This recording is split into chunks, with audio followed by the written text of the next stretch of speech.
Welcome to the best in paranormal programming. It is a Wednesday on Darkness Radio. I'm Tim Dennis. And of course, Beer City Bruiser, the BCB, has had a busy weekend down there at WrestleCade in North Carolina.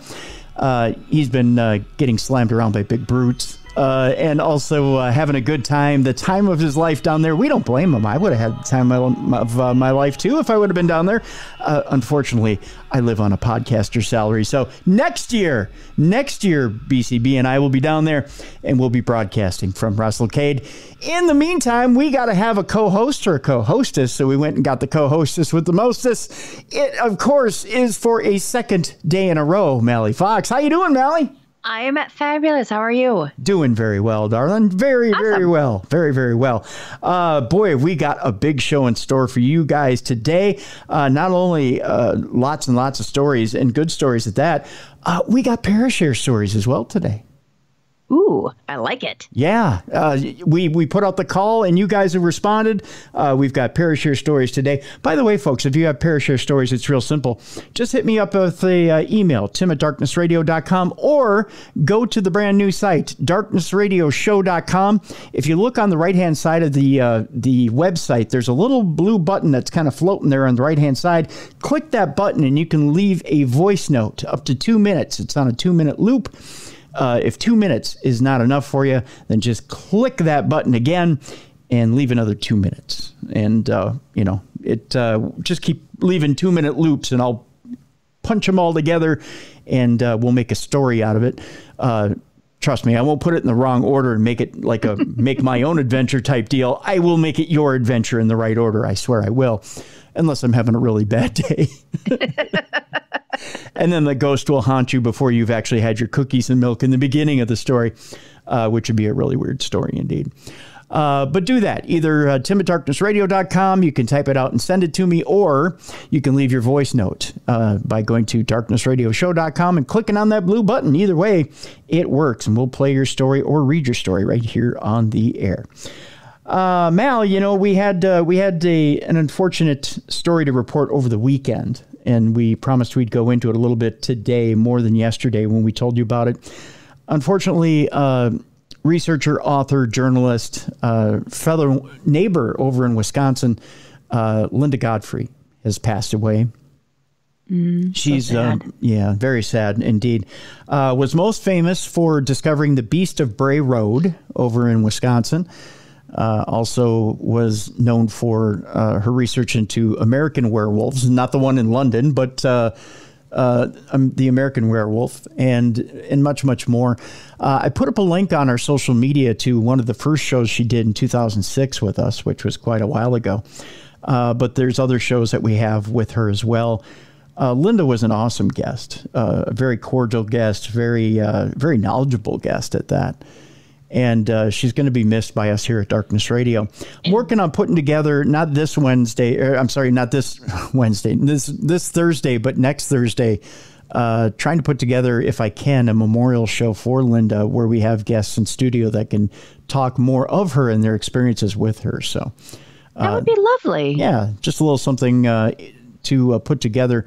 We did it with other guests, and I want to do it do that type of show with Linda, as Linda was quite the special researcher. So I think it's only right, Yeah. Do you have a favorite topic or a favorite memory of Linda Godfrey? You know what? When I met her, I just thought she was the sweetest person. So, I mean, when I think of her, it's all positive. Yeah.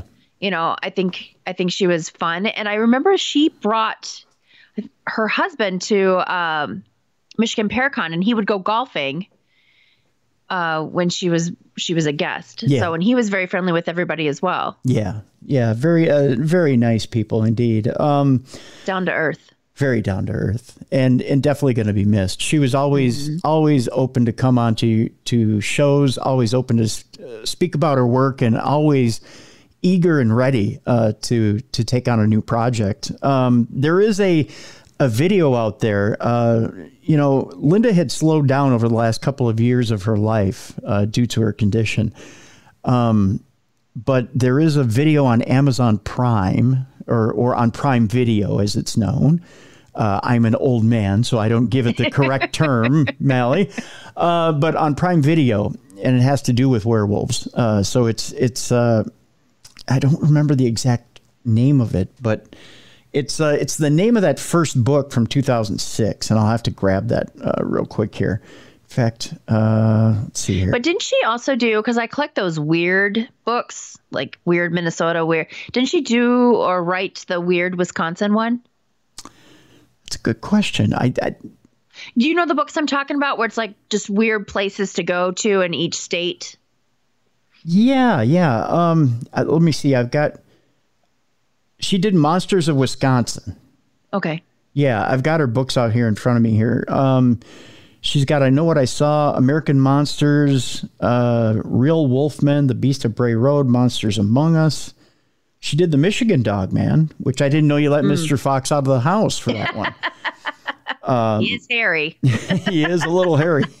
Monsters of Wisconsin. She contributed to Weird Michigan and Weird Wisconsin. There we go. Yes, okay. Yeah. Haunted Wisconsin. Hunting the American Werewolf. That is the one that's on Prime Video.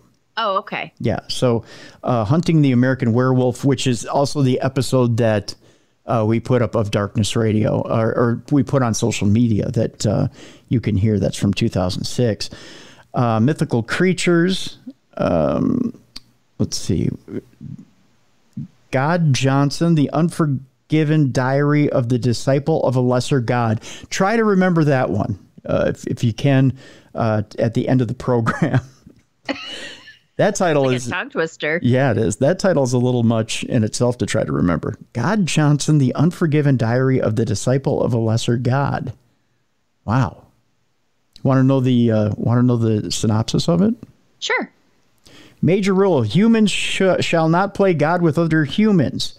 Fresh from college, aspiring actress Liberty agrees to be the sole disciple of a minor deity, an Abe Lincoln lookalike oddly named God Johnson, in exchange for a fast track to world hunger fighting super celebrityhood. As Liberty tries to give him her heart and a certain portion of her aura, wink, wink. I just put that in there. That's what we're calling it nowadays. That's right. A certain portion of her aura. She breaks his major rule, which is that humans shall not play God with other humans. He then must abandon her to the other lesser deities for their sport until she pays for her sin or dies. By the time Liberty discovers what the gods really want from her, she knows that what she wants from God Johnson is worlds away from her original plan. She must either accept the considerable and attractive sacrifice God Johnson makes for her, or leave the natural world and create her own brand of do-gooder stardom as the glamazon goddess she has become. That sounds interesting. Is that one of her older ones? Yes, it is. Well, not older. It actually saw print from Amazon Digital Services in 2014. Oh. Yeah, so it's not that old. But it sounds interesting. Very. Yeah. So again, folks, in memory of Linda this weekend, I say go out there, pick up any of the books out there from Linda Godfrey, and give it a spin. Yeah, that's what I say. Yes, definitely. And if you're into what the kids call the fiction, I say go out there and get God Johnson. Try that one out for size. You know what? I may actually go out and get that one and read that one. Well, let me know how it is. I will. Yeah. God Johnson, The Unforgiven Diary of the Disciple of a Lesser God. It sounds intriguing. I think that one might be the one. That's the one I might try out this weekend. That's for sure. I do a lot of reading these days, Mal. I love reading. Yeah. But I have a bad habit of buying lots of books and then not reading them because I have too many. Mm-hmm. Yep. Yeah. Yeah. But I look smart. I may have to do this thing where I just pick. I might just say, "Hey, folks, just email me and I'll send you." I'm not saying it now, so don't do this. But I may just say email book dump, and I may just open it up for people to email me, and I just might start randomly sending people books because I'm starting to get to the point where books are cluttering up my basement. Mm-hmm. The book I just bought, which I want to read it first, but I've got so many. It's called Severed: A History of Heads Lost and Heads Found. What? Yeah. Seriously? Like the guillotine, like everyone that was killed by that, all that stuff. I'm excited for it. That's my mom thought it was morbid, but whatever. No, not at all. That's how Grandpa Bernard died. He, my relative, who was the 4th Grand Master of the Knights Templar. He got beheaded? Yeah, he got beheaded at Ascalon, he and his troops, and then they put their heads on pikes outside the city walls. Ooh. Yeah. And actually, when I was in high school, I think I've told this story before. When I was in high school, I was sitting there and I thought I was falling asleep in Mr. Dahl's honors history class. Uh-huh.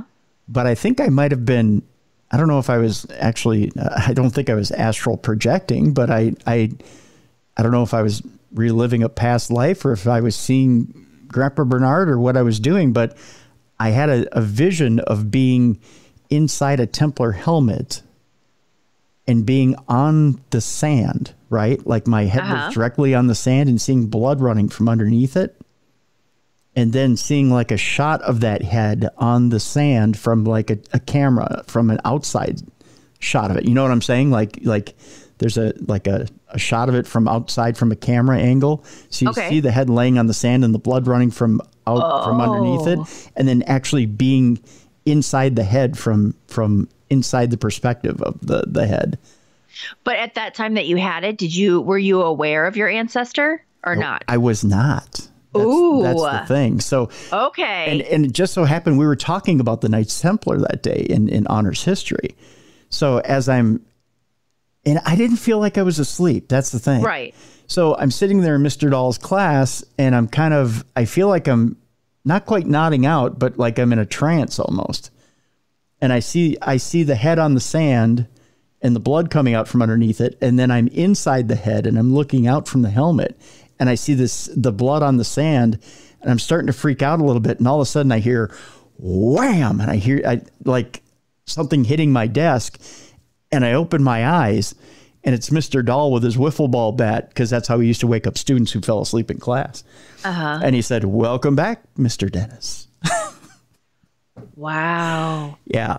So then my grandmother asked me when I came to Sunday dinner. She said, "Well, what have you been learning about, Timmy?" I said, "Oh, I learned about the Knights Templar this week." She said, "Really?" Because we have a relative that was their Grandmaster, that Knights Templar. And then she described Grandpa Bernard to me. I said, "Well, what happened to him?" She said, "He was beheaded." And I went, wow, that's pretty cool. Yeah. Not that he was beheaded, but, for you not to know that and then have that experience earlier that week. Yeah. Yeah, so it was. I was kind of freaked out at that point. I still finished dinner because I'm a big boy. Hello, who turns down dinner? Well, it was spaghetti that night too. So, I gladly gobbled up the meat sauce, even though it looked like the stuff that was running on the sand. Oh yeah. yeah, there's that, Mal. But it was one of those things. So, but beheadings, huh? Yeah. Yeah. That's an interesting book. I love weird books. I don't blame you. Yeah, I do too. Just one of those things. I'm just taking a pause for the cause and getting a drink here so I can continue reading. But yeah, so we'll next week we'll try to put together a tribute show for Linda Godfrey. But in the meantime, this weekend, if you have a little money left over from your both Black Friday and I almost said Good Monday. Good Lord. Cyber Monday. If you have any leftover spending money, go out and get yourself one of Linda Godfrey's books this weekend in memory of her. Let's get on with the program, shall we? Perfect. Yes. All right, let's do so. One of the things that everyone's been talking about may not necessarily be paranormal to you, but it's got some strange coinkydinks, and that is the Mauna Loa volcano over there in Hawaii, which kind of shocked the heck out of everybody, Mallie. Mm-hmm. I know. 2 new lava flows are cascading down Mauna Loa as Hawaii sees neighboring volcanoes erupting. You know, it's been over 4 decades since an active volcano has erupted on the Hawaiian Islands. Did you know that? No, I did not. But let me tell you something really strange. Yes, please do. So I lived in Hawaii for like a year or two. Mm-hmm. And I found out while I was there that I am allergic to VOG. What's a VOG? So VOG is volcanic ash in the atmosphere. So kind of like fog or smog. This is volcanic ash, so it's called VOG. Really?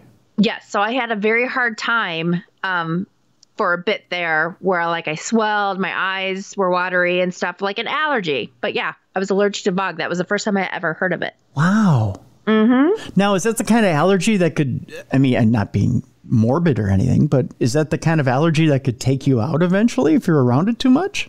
You know what? That's a good question. Because I had to have like a, I call them puffers, but I know it's not a puffer. Like an inhaler or? Yeah, I had to have that. Yeah. Really? Uh-huh. Yeah. Wow. Yeah. Yikes. Because I found out that in cigarette smoke. It was really weird. It was just a weird development that I had on the island. So yeah. I had a tough time with cigarette smoke too when I was younger. Well, the old man smoked 3 packs of Salems a day. So, but yeah, I remember going to the office with him as a kid, and it was take your kid to work day. And there was this low hanging cloud of cigarette smoke at the office. Oh, and yeah. There was just, you know, it was the 80s and everybody smoked in the office. Well, remember you could smoke on a plane. Yeah. I mean, for a while, those planes, even though you couldn't smoke any longer, they still had those ashtrays in the armrests. Yeah. Oh, yeah. Yeah. And think about that. You're trapped in a cylinder being hurled through the air at hundreds of miles an hour. And there was no real rebreathers. I mean, there was a rebreather system and there was air being circulated or trying to be circulated, but everybody was smoking that cigarette on the plane. Ugh. Yuck. You couldn't have smelled too good after coming off that flight. That's for sure. Oh, I'm sure. Yeah. The rare sight of 2 neighboring volcanoes erupting simultaneously became even more astounding on Tuesday as new lava flow gushed down slopes on Hawaii's Big Island. Mauna Loa, the world's largest active volcano, erupted this week for the first time in 38 years. Its neighbor, I believe it is Kilauea, which is also Hawaii's Volcanoes National Park, has been erupting for more than a year. Wow, that's a long time. On Tuesday, 2 new lava flows were seen streaming down Mauna Loa, according to the U.S. Geological Survey. At just 21 miles apart, Mauna Loa and Kilauea have not erupted together since 1984, when Mauna Loa last erupted. Neither volcano is threatening homes or nearby infrastructure, according to the national park, but state health officials warned air quality could be worsened by such hazards, such as what Mallie mentioned, VOG or volcanic smog. The rare dual eruption event is expected to attract an influx of visitors eager to see the molten flows, the national park said in a Facebook page, or post rather. Fountains of Lava, which is a great band name, by the way. Fountains or of hot lava. When people say hot lava, it's like, well, lava is hot. Right. Why are we saying hot lava? You can't get that tepid lava anywhere, especially at the gift shop. Fountains of lava as tall as 200 feet burst from Mauna Loa on Monday, according to the the Geological Survey. The eruption was concentrated in Mauna Loa's northeast rift zone, where lava is flowing from at least one split in the volcano. The volcanic gas, fine ash, and it says Pele's hair. I didn't remember Pele putting his hair in the volcano. Remember Pele, the soccer player? Yeah, but then there was the goddess. Oh, that's true, yeah. I always thought Pele was a god. Well, it's a girl. Well, I thought Pele was the girl. Isn't like a goddess? Isn't he retired? I had his poster when we were kids. Oh my gosh! Stop it. Oh, okay. Could be carried downwind, it says, according to the agency. Officials are keeping a careful eye on the site to monitor any developments. They said in a Monday update, based on past events, the early stages of a Mauna Loa rift zone eruption can be very dynamic, and the location and advance of lava flows can change rapidly. Though there is no immediate risk to communities, Hawaii's National Guard is on standby, and the State Emergency Management Agency has activated its Emergency Operations Center that, according to Major General Kanhara, adjutant? It's adjutant general, as opposed to agitated general, for the State of Hawaii Department of Defense, said that during a news conference. Interesting stuff. Mm-hmm. Now, wasn't there like a couple years ago a volcano? Wasn't it Iceland where it affected like travel planes? Yeah, weren't planes having to be like grounded, or they had to like go like bypass Iceland to get to locations and stuff? Yeah, you had to go around or something to that effect. Mm-hmm. Yeah, they had to change their flight patterns. Yeah. I wonder if that's going to happen. I don't know. If it gets that high, I think they'd have to evacuate the island, wouldn't they? Yeah, I would think so. Yeah. Yeah, it's scary stuff. Mm-hmm. Another story here, Mallie. Huge UFO has been on the surface of the sun for more than a year. What? Yeah, that's what it says here. Ufologists often report their sightings of unidentified flying objects near the sun, but this time it's a little different. Famous ufologist Scott Waring, who we know of him, discovered a UFO that literally guides across the surface of the sun. According to the researcher, an object shaped like a triangle has been gliding over the surface of the sun for more than a year. He stated this referring to the images of the helioviewer. Waring believes that the size of the object is simply huge, as in the size of the moon. Wow. Yeah, that's a big UFO. The ufologist said that he has contacted NASA scientists through his Twitter account. Oh, they'll get right to you in that case. In the hope of getting an explanation for this phenomena, but did not wait for a response from them. Of course not. Moreover, they did not answer at all, according to the ufologist. I don't think Twitter is the way you get a hold of NASA. No, I don't think so. No, I don't think they tend to snap to it when you say, hey, by the way, NASA, there's a UFO the size of the moon just skimming across the sun. I don't think they take it too seriously. Yeah. Maybe an email. Try an email first. Yeah. I worked on a project. Nothing came out of it, but I was working with NASA on a project. And when I went there to visit, I wanted so badly to keep my visitor's pass, but they wouldn't let me. Really? Yeah. You didn't just throw it in your purse and run? No, I had to turn it in. They did like a background check and everything on me. Really? Thank God they let me in. Yeah, really. I mean, being on this show, you think you would have been disqualified. I know, right? Yeah. That some red flags would be up. Right. I know. Jeez. Oh, but it was funny though, because I was talking to like these scientists and I'm explaining like the equipment that we use for investigating, and I'm telling scientists what I use, and they're just like, But they were very nice. I'm sure I was entertaining for them. But I'm surprised they didn't just pat you on the head and say, "That's really nice, Mallie. You use all that stuff." No, go find the cookies and leave. It's pretty funny. You use what to do what? Oh, that's so cute. I know. Yeah. Yeah. But they were very interested in this stuff, and they were looking closely at it and, thinking, can they duplicate it, or what is it really? I mean, I don't know. It was fun. It was fun. I bet it was. That'd be kind of cool just to go to NASA. We actually have a couple of people within NASA that listen to the show. Okay. Yeah. Hello. Maybe I met you. You probably did. When I was in DC. You were in DC. The Johnson Space Center is where one of them works. I know. Yeah, no, I wasn't at the Space Center. I was at their headquarters. Yeah. They threatened to put me in a rocket and shoot me into space. Oh. Yeah. So I may take them up on that one day, but not necessarily right now. So, do you want to come with when they do that? I'm fine being on ground. Well, you don't have to go in the rocket just when they shoot me into space, because I think they're going to get rid of me for good. Oh, so I can watch? Yeah, yeah. Oh, I'll watch. Okay, there you go. You just go, bye, Timmy. So, yeah. See you later. See you later. By the way, I'm showing them that ghost thingy. Yeah. I mean, it it was funny. It was a great experience. But yeah, me bringing some of my equipment to him, it was funny. That's cool. I never thought I would be there. I would never associate Mallie with NASA. I would. You have property on the moon. That is true. Yeah. Man, my value better be going up. It's a seller's market, or at least it was. Well, it was. Yeah. Are you finding that higher interest rates are now affecting your property on the moon?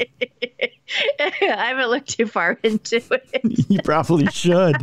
You don't want to ignore that for too long. Yeah. I mean, in case you have to unload the moon, Right. Well, I'll just leave it in my will. My bonus kids will inherit it. I was thinking about you the other day when they had the story about the fact that they think that the moon, they think that there's a series of tunnels that go through the moon, and that the moon might just be like a satellite for aliens. I thought, well, geez, you got a bunch of tenants up there that aren't paying rent.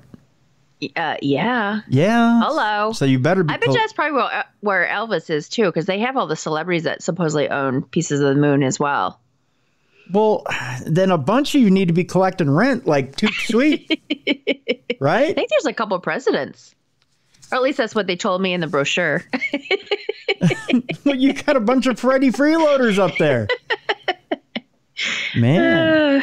I'm thinking you're going to get rich quick here, kid. I know. Yeah, you better send up some muscle up there and get your money. So I'm thinking it's time for Mama to get Piz-Aid. I know. Now I got to find something else to invest my money into as well. Yep. You know what? Meteor. There we go. Well, meteors, they just fly through space. I think you need to look at a whole new planet, Mars, because they're expanding out there to Mars. That is true. Yeah. That is very true. I think you got to take that rent that you collect from the moon, put it all, double it down. Reinvest. Yep. Reinvest, double down on Mars. Yep. I like your thinking. Yep. And then what I do is I keep one eye on the James Webb Telescope, because they seem to have all their eyes out on the universe. First Goldilocks planet you find, invest there. Dang. Just saying. Just keeping an eye out for you, Mallie. Thanks. Yep. But you need to keep it on the down low, or people are going to start doing it. No. It's just us talking.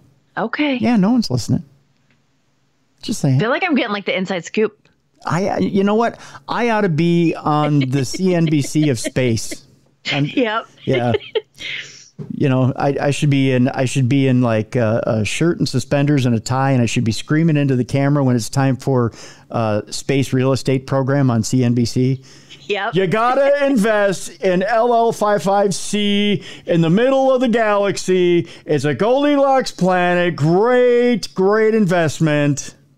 And then you need to have like, you know how usually they'll have like numbers with a green arrow going up and a red arrow going down. Yep.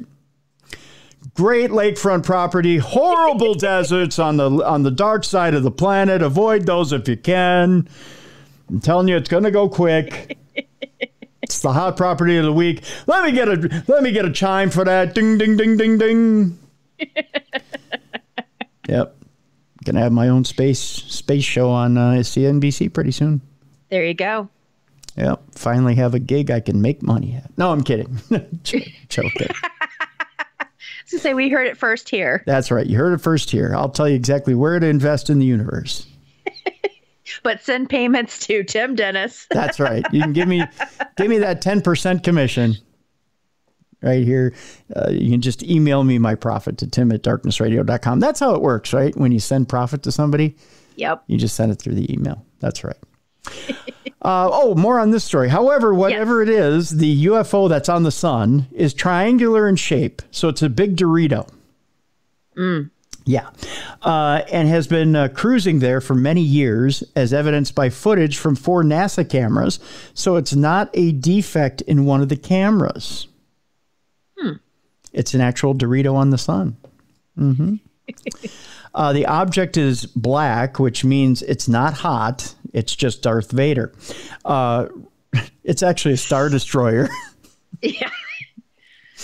It's retaining a cooler temperature even as it glides across the sun. And most interestingly, it periodically returns to its original position, being in the field of view of the Earth. Referring to the observation data, Scott Waring calls them indisputable evidence of the presence in the solar system of extraterrestrial civilizations that are monitoring the Earth. So there you go. Yeah, that's that. Now, as that little UFO just skims the sun back and forth over and over and over again, Mallie, government employees who are UFO witnesses may soon break their silence. Okay. So they're going to tell us about that thing going back and forth on the sun. It just won't be Scott Waring. It'll be government employees. Gotcha. See how that works?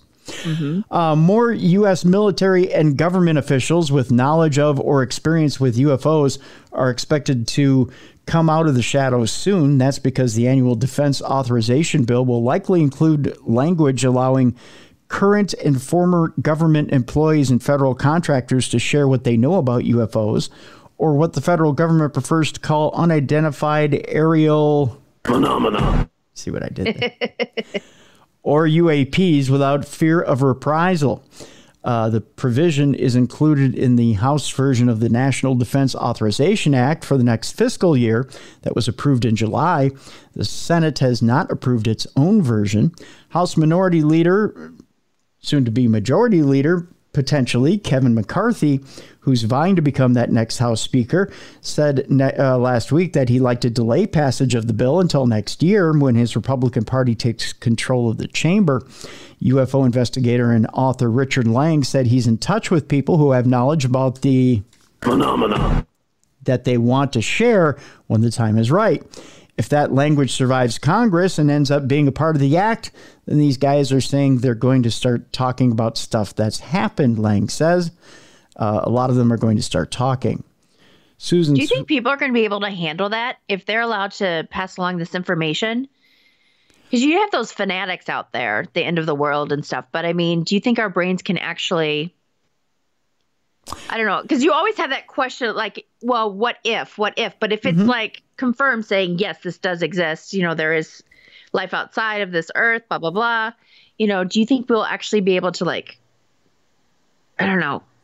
I think the vast majority of Americans can, and I think there's a small amount that will be in denial. Okay. Yeah. I just didn't know if people were going to freak out that it was actually confirmed. No, I don't think... It's a kind of a different way of thinking. I don't think it's the confirmation. It's when we see our first craft that actually shows up and it's captured on the, on the 6 and 10 news or on the national news, and something actually steps out of it. That's when people lose their ever-loving mind. That's when we actually have an issue. That's when people have a hard time wrapping their minds around it. If the Army doesn't show up and start shooting at it, that's when people start, jumping in the pickup truck with a gun rack full of guns with ammo. That's when people start losing their mind, when they realize that it's truly real and it's here and there's nothing being done to stop it, or it can't be stopped. Right. Kind of like in Signs, remember? Yeah, exactly. Right now, it's just, it's tales and people telling stories and people supposedly having interaction with it. But until they have their own personal experience or see it with their own two eyes, or it's right in their face, it doesn't happen. If it hasn't happened to me, it hasn't happened in general, Yeah. Yeah. That's how I think things happen with the world. And I could be wrong, but right. But I think that's the kind of experience that has to happen in order for people to freak out. The mass hysteria. Yeah, the world event that drives people nuts, rather than just the oh yeah, by the way, they're real and here's the pictures. Well, people are going to say, oh, Photoshop, or oh yeah, it's graphics on film or whatever. It's CGI. It's there's 1,000 excuses. People will excuse things away and deny things away, but the minute it happens in a worldwide televised event, then you can't deny it anymore. Susan Swiatek, who is the state director of the Virginia chapter of MUFON, the world's largest and oldest civilian UFO investigating organization, said the proposed ban on reprisals is just one of several encouraging signs in recent years that the government is becoming more transparent about discussing and investigating mysterious objects seen in our skies. A lot of different people are coming at this from different angles in the government and in the military complex, and it's all good, Swiatek said. Her hope, well, she says, get some fresh air on the thing and the power of the bright sanitizing light of day and maybe get some of this stuff more out in the open, she said. Lang and Swiatek spoke earlier in the month at the annual Mysteries of the Space and Sky UFO Conference in Gambrills, Maryland. There have been numerous developments in the past 5 years indicating on the subject of UFOs, and it's being taken more seriously by the government, the media, and the public. Just this year, Congress held its first hearing about UFOs in half a century, and NASA put together an independent study team to figure out how best to collect and scientifically analyze data on UFOs going forward. Yeah, I think, like I said, it's going to take a mass media event in order for people to get that level of hysteria. Until then, it's just it happened. Do you think it'll ever happen, though? Do you think there'll ever be that kind of event? Oh, yeah. Eventually, there will be. In our lifetime? Yeah. But I think we'll be very old. I think probably 20 Too years. old to, run. Yeah. Old enough to crap our depends, but not young enough to run. Yeah. Right. Yeah. But, Mallie, 10,000 years ago in India, they did talk about alien abductions. Okay. So we've got this story ahead of us.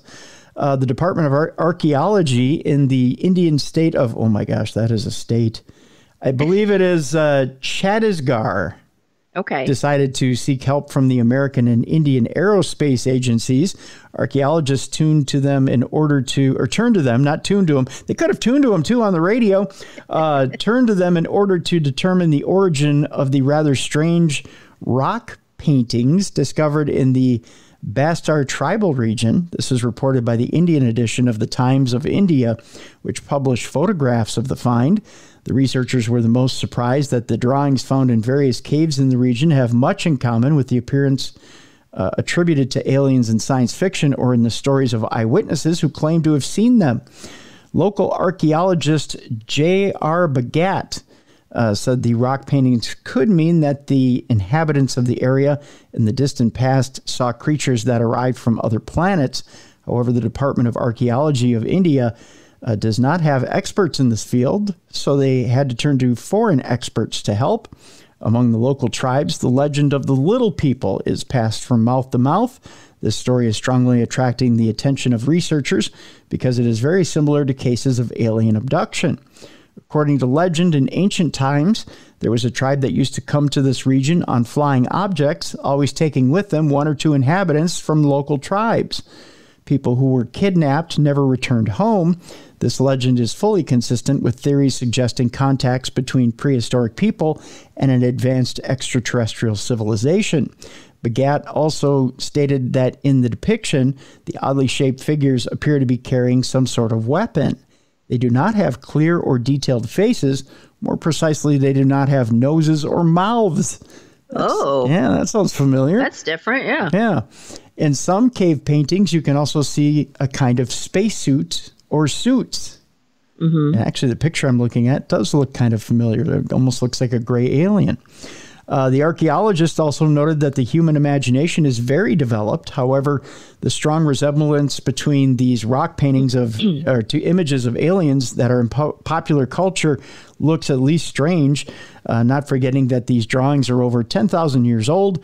More in-depth research is needed.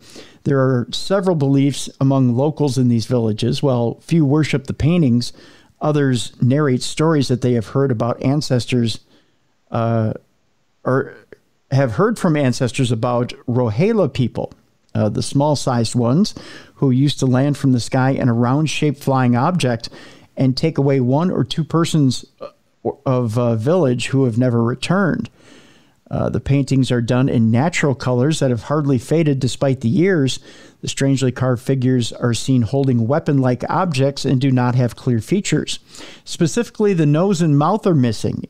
and this is a quote from the archaeologist, in few pictures, they're even shown wearing spacesuits. We can't refute possibility of imagination by prehistoric men, but humans usually fancy such things. This is not the first time researchers have unearthed thousands of year-old rock paintings with humanoid figures or objects resembling modern technology. What exactly people of those times wanted to draw remains to be seen, but the similarity with stories about aliens is very great. Interesting stuff. Very. So let me ask you this, Mallie. Sure. You're 10,000 years in the past and you see something unusual. Let's say it's not alien, but you're trying to draw it out anyways. What do you think, if it wasn't alien, what do you think they were trying to draw that was that small, but came at them and was flying in? Huh. You know what? I don't know. I'm almost curious because do you think at that point it could have possibly been a time traveler? I guess. I was aware of drawing. Sorry, my dog's going nuts in the background. That's fine. Drawing. I was aware of the drawings and stuff that were like thousands of years old, but I was unaware though that there was claims that they were taking people with them. Yeah, that's unusual. Right. So, a time travel really wouldn't do that, would they? No. Unless they were taking people with them just to study them, and they were returned to their village or they were returned to somewhere else in time. Okay. Like maybe it was a time traveler who hadn't quite had the, how should I put this? They didn't quite have the gist of how to time travel yet. Okay.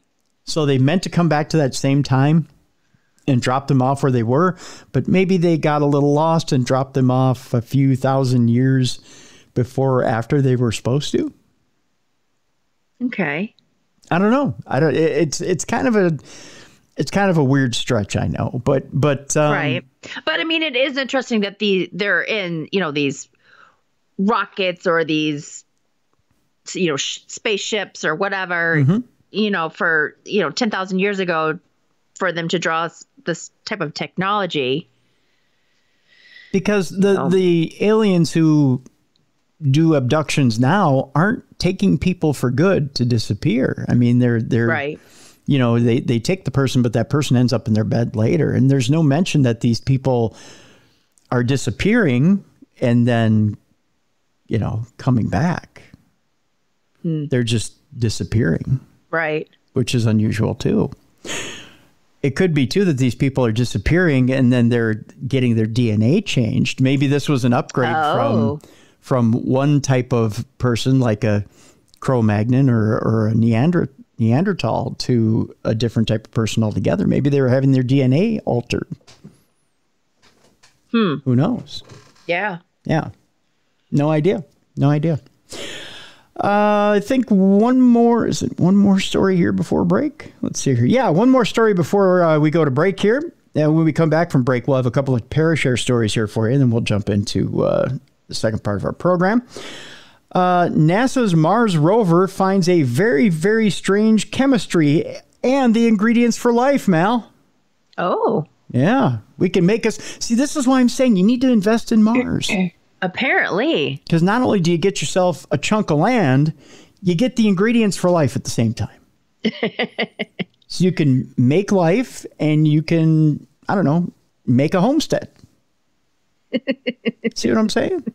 Right. But I think if I was trying to make a life, it would be kind of like, here's if you follow the recipe exactly, it's like this perfect thing. And then mine would be like, nailed it, just like some deformed, like it looks like a 4-year-old made it.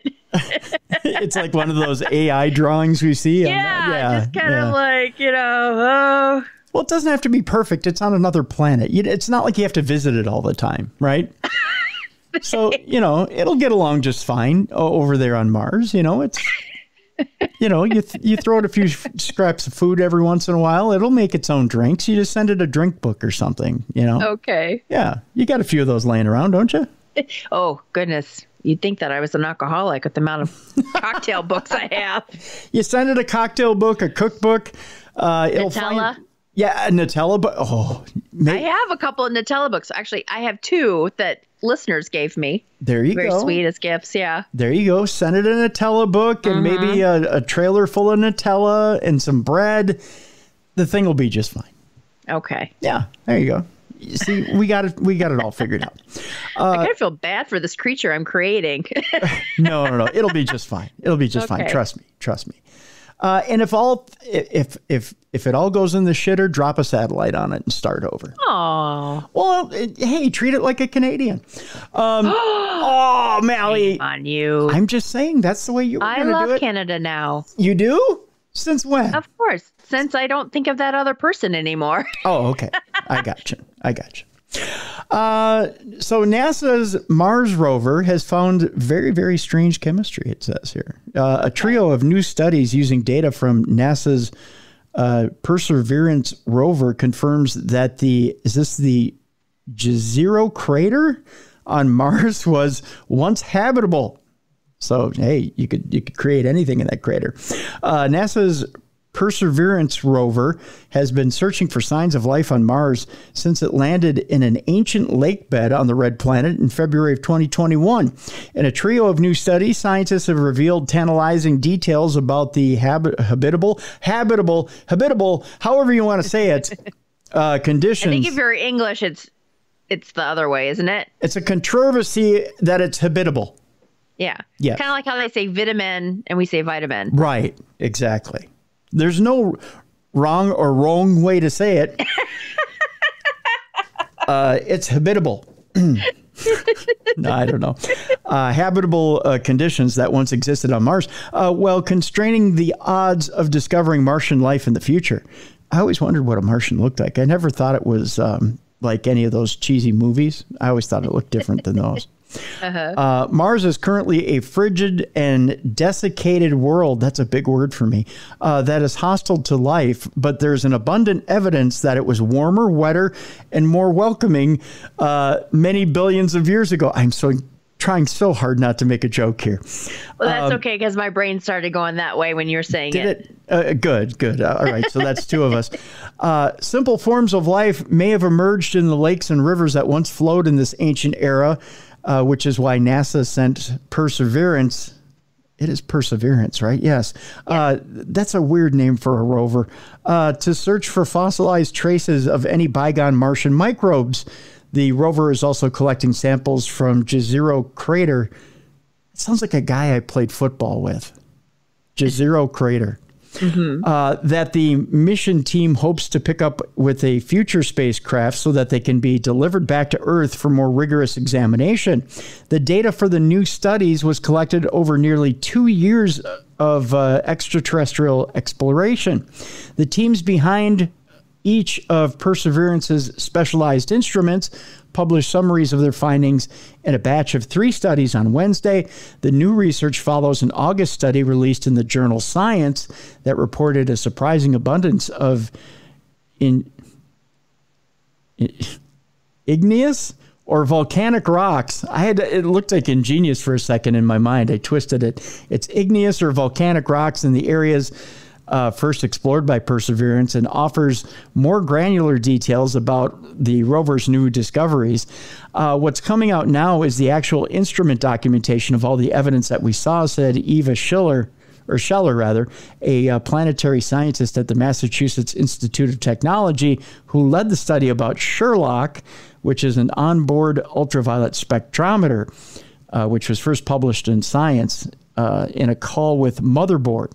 The way that the rover operates is with different instruments that have different insight. This is actually the first time we've used this kind of instrumentation in a planetary mission, she added, referring to Sherlock. So in itself, it is also a demonstration of a new engineering technique. As Scheller and her colleagues describe in their study, Sherlock detected 2 distinct periods where the crater was influenced by the presence of water. While it's challenging to pin down an exact timeline, the team estimated that the area hosted water around 3.8 billion years ago. More than a billion years later, the crater contained a saltier brine that produced weird chemicals called perchlorates, according to Scheller. In that kind of environment, we're seeing very, very strange chemistry, which is not common on Earth at all, but seems to be more common on Mars because we've seen these kinds of materials in almost all the missions now, she explained. So there are two liquids from different rocks with two different ages, with very different chemistry that Sherlock was able to determine.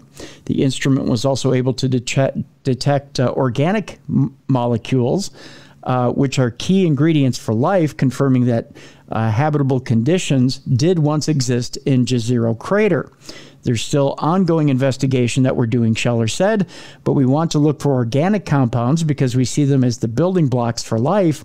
They are not necessarily signs of life, but we want to see liquid water and organic compounds together in an environment because they're the key components of what could be an environment habitable or habitable. One or the other there, Mal. Right. Right. The results from Sherlock helped to reconstruct the history of water and organics on Mars and confirm that Jezero Crater had the right stuff. I totally went there. I know. To support microbes. I'm reading your mind right now, Mallie, and it's freaking you out. Though that doesn't mean life ever actually arose on the red planet. So there you go.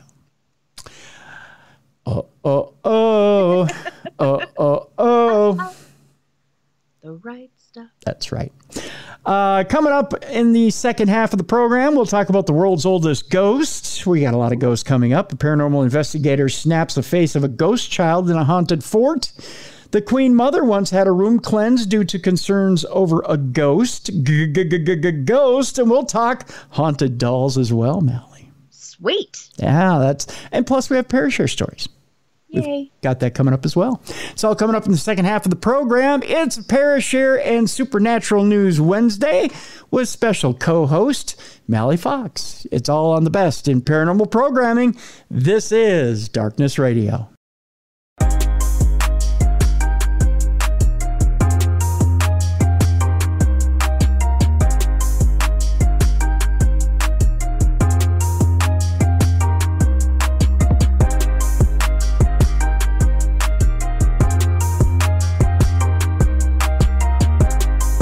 Welcome back to the best in paranormal programming. This is Darkness Radio. I'm Tim Dennis, along with special co-host today, Mallie Fox. We're so glad to have you today, Mal. I am so happy to be here. Thank you for asking me. Well, thank you for being here. We greatly appreciate you and greatly appreciate you being here today. And in for Beer City Bruiser, who was down at WrestleCade this weekend and basically had grown men pounding on him all weekend, which I know sounds very, very ominous. Right. Yeah, but he has a well-deserved break this weekend.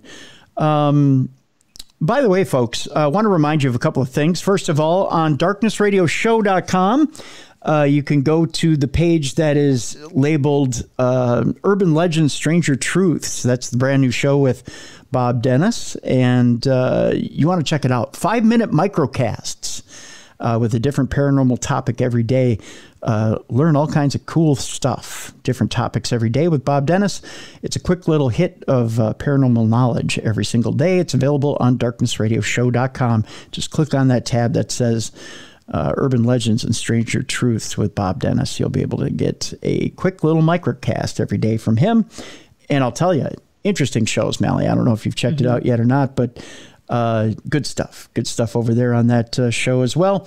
Let's see, what else? Oh, and also on darknessradioshow.com, if you didn't know by now, now you know, we've drawn for the Millionaires Club winners. Stacy Zizek, congratulations. She is the 1 in a million prize pack winner. Her stuff will be sent out to her, including that championship ring, that gorgeous championship ring. Very cool. Yeah, she's getting that plus a custom prize that we'll be unveiling online. We'll show you everything that she'll be getting. She's getting some 8x10 signed 8x10s from Bruiser and I. Mallie has a special gift she's sending out. I do. Yeah, to Stacy as well. So that's all being sent out to Stacy. Others that we drew for, the names are, by the way, at darknessradioshow.com. If you click on the Millionaires Club tab, you'll see if you were a winner or not of the appreciation prizes. There's some appreciation prizes there. We drew 12 names. So those names, that's a lot. Yeah. Hey, we appreciate them. That's awesome. Yeah, so there are other names up there as well for appreciation prizes. Go to darknessradioshow.com, click on the Millionaires Club tab, and see if you were a winner of one of the appreciation prizes as well. So that is there too. So, yeah, and by the way, folks, tell a neighbor, tell a friend, tell a phone. I don't know if that makes any sense. But the more listens we get of Darkness Radio, the closer we get to another million. Since we've been here at Audio Boom, we'll do this again, Mel.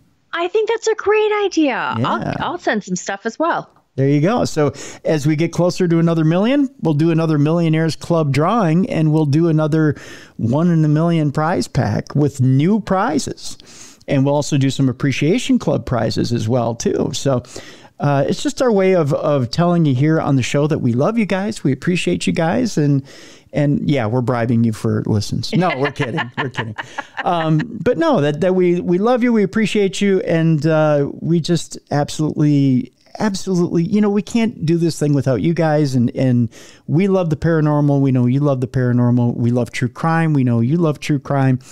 And we can't do this thing without you guys. And so we want to show our appreciation. So that's how we're doing it. I think it's great. Yeah. So just our way of giving back too. So that's what we're doing. So again, tell your friends, tell your neighbors, tell your family that about this little show we got going over here called Darkness Radio and True Crime Tuesday, and get them on board, and we'll get this thing to another million as soon as we can. And you know what? We'll do it all over again. We'll give away some more prizes. So just one of them things. We got Parashare stuff here, Mal. Parashare stories and people sending in stories left and right. And we're so happy that you're doing that. We got a couple of Parashare stories here that we want to share with you. Let's see here. We got one here from Robert. It says, "Hi, Cruiser." That'd be me. Cruiser and the Bruiser. It says, "I heard you were asking for Parashare stories." I was begging. Actually, I was begging for... groveling. I was groveling, yeah. I was gnashing and weeping and biting what was left of my fingernails off. So I thought I would tell you about an encounter that one of my friends had in the mid-90s. Okay. Thank you, Robert. Appreciate that. This story was told to me by a close friend. It happened in Edinburgh, Scotland. I love Scotland. Yeah. In the mid-1990s. My friend runs his own IT company, which specializes in retail billing systems. They would regularly work overnight for clients to upgrade their computers when stores were closed. This particular client had their offices in, I believe it's Leith, which is an old part of Edinburgh, on the old shores of the Forth River. Ooh, that thing just expanded on me. Changing my paragraph. Here we go. The building they were in was an old bonded warehouse dating to the 1800s, and that night they were working in the basement where the computer servers were located. Very few buildings in Edinburgh have basements, but as roads were built, the road level was often raised at the same time to accommodate sewers, etc., and the building's first floor essentially became the basement. My friend was not alone that night. He had a colleague with him to help with the software upgrade. They were sitting at desks that were on either side of the room, facing the same way, approximately 15 feet apart. It was an uneventful evening. The upgrade was going pretty well, and suddenly things got very interesting. As my friend explained to me, he began to hear the sound of marching feet and horses' hooves on stone. Ooh. Yeah. Suddenly, the ghostly image of several Roman soldiers in full armor walked through the room between the two men's desks. Oh, goosebumps. Yeah. The soldiers were followed by a chariot led by two horses and concluded with some more following soldiers. Interesting. They came out of the basement wall and left through the opposite wall, heading toward the river. Now, needless to say, my friend was stunned and confused. Did he really see Roman soldiers, or was his mind playing tricks on him in the early hours of the morning? He slowly turned to face his colleague and saw a similarly confused look on his face. He asked his colleague if he had just heard or seen anything. His colleague paused and then recounted the exact same image of Roman soldiers and horses walking through the room. What did they see? Ghosts? A time slip? Historically, when the Romans didn't spend a long let me do that again. Historically, while the Romans didn't spend a long time in Scotland, in the 2nd century AD, they did have a presence in Edinburgh, specifically in Leith and in, I believe is it Cremond, which is a little further up the River Forth. And when they were in Edinburgh, the roads they built were lower than today's roads. In fact, at the same level as the basement that my friend was working in. I hope you enjoy my friend's story. Keep up the great work, Robert. Robert, I liked that story. Yeah, we enjoyed that quite a bit. Wow, Robert, that's creepy. I don't. Yeah, just sitting there and along come the Roman soldiers. But not only just him, but his coworker also saw it as well. Yeah. You know what I mean? So you've got like backup where people are like, okay, are you sure you saw it? But then if you've got someone else that can back up the story. Yeah. Yeah. Ugh. I wonder if it's happened since.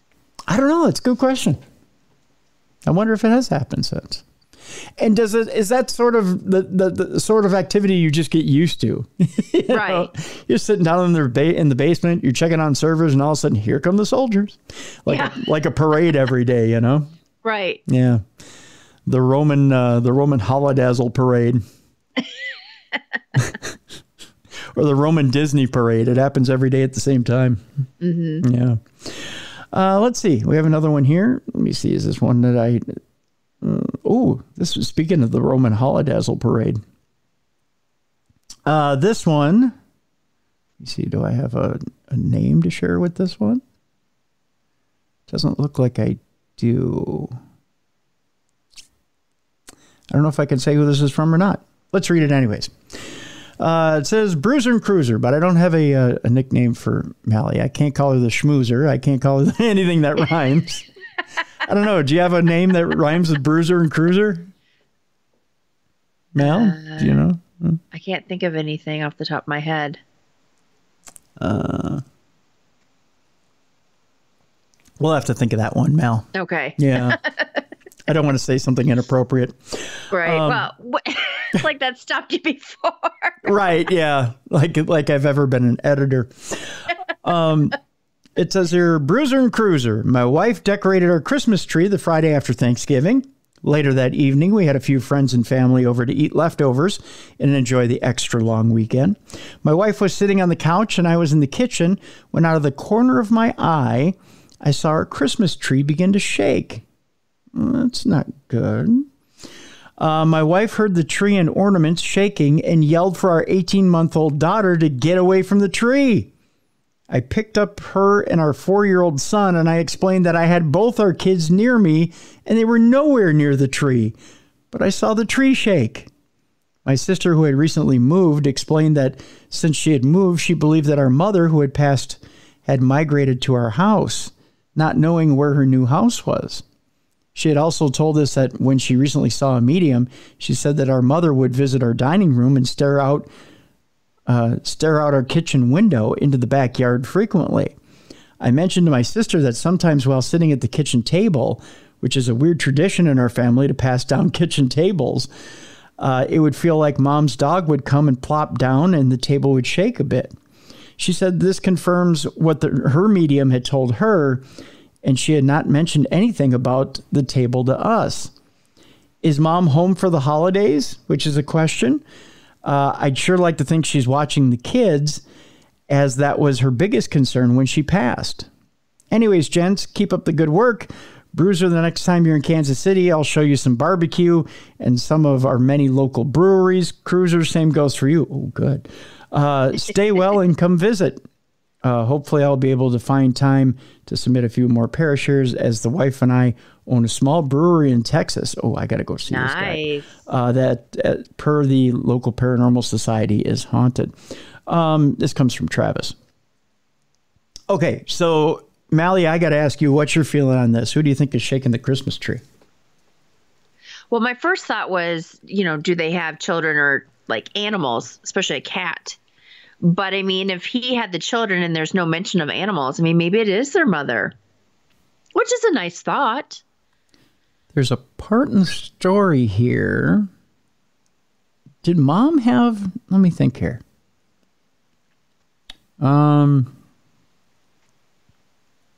She believed our mother who had passed had migrated to her house. Did mom have an animal? Let me think here. Let me read this over here. Okay. It would feel like mom's dog would come and plop down and the table would shake a bit. See, I think it was mom's dog. If mom's dog is passed. Yeah, because that was my first thought, was an animal. Yeah. See, I think mom's dog was playing in the Christmas tree. That's just me. Right. Yeah. Well, because you would think that the mother would do something else. Right. Rather than shake a Christmas tree. Right. Exactly. But doggies love to play in the tree. Oh, yeah, they do. Yeah. So I'm thinking, Travis, that was the doggy playing in the tree. Just to let you know. Got a spirit animal. Yeah, just to let you know that, just to let you know that mom probably is there. Mm-hmm. And that the doggy's there too. So there you go. So that's those are the Parashare stories I have for today. I'm going to save the other two I have for next week. Sorry, Mel. But damn it. Well, they're more specific to Bruiser. So. Oh, okay. Yeah. Whatever. But I see who your favorite is. No, it's not that. It's not that. Just kidding. I don't know if you want to answer wrestling questions or not. Oh, I would not know anything. Yeah. I mean, well, I'm sure you and the Mr. wrestle every once in a while, but just saying. Well, let me see. Does this one? No, that's more. Wrestling. Save them. We're fine. Yeah.